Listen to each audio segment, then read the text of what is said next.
this next trick that I'm going to be showing you is called the Tower or Eiffel Tower or Tokyo Tower. It's one of the more popular tricks that people do in school shows because it takes the ability to make the yo-yo sleep for quite a bit and the ability to remember which place you're putting your fingers and pulling strings to make the shape of a tower. This is what it looks like.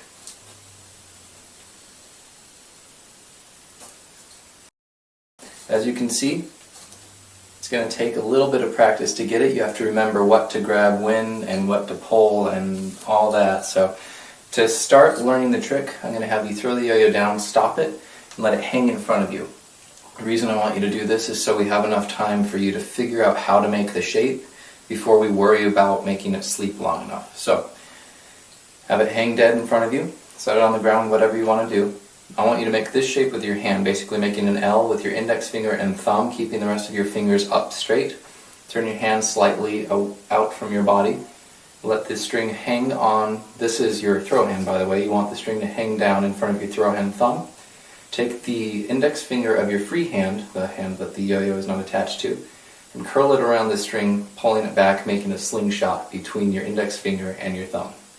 From there, you're going to point the index finger of your free hand down, put your thumb in that loop next to it, and bring this loop down towards the string, now hanging down from the thumb of your throw hand. From there, you're going to use your index finger and thumb of your free hand to pinch the string hanging down from the thumb of your throw hand and pull that through the loop that was just around your index finger and thumb. From there, you're going to take your throw hand and, making sure to keep your thumb curled so you don't drop this loop, turn your hand down and bring it towards the string that's hanging above the yo-yo, or that the yo-yo is now hanging from. So once you do that, you can pinch your index finger and your middle finger on that string and it'll give you a nice, tight, and pretty cool looking Eiffel Tower.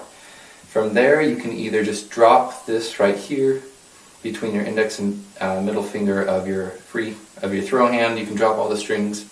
If the yo-yo is spinning fast enough, as you let go, it's going to snap and come back up to your hand, but that is the basic of the trick. So from there, you're going to want to throw a really hard sleeper, slingshot, pull the string through, turn your hand down, bring it over, and then it's a matter of having enough spin time in the yo-yo so you can still tug it back up to your hand once you perform the trick. So, like I said before, it is important to learn it while the yo-yo is dead at the end of the string so you can get the whole trick performed.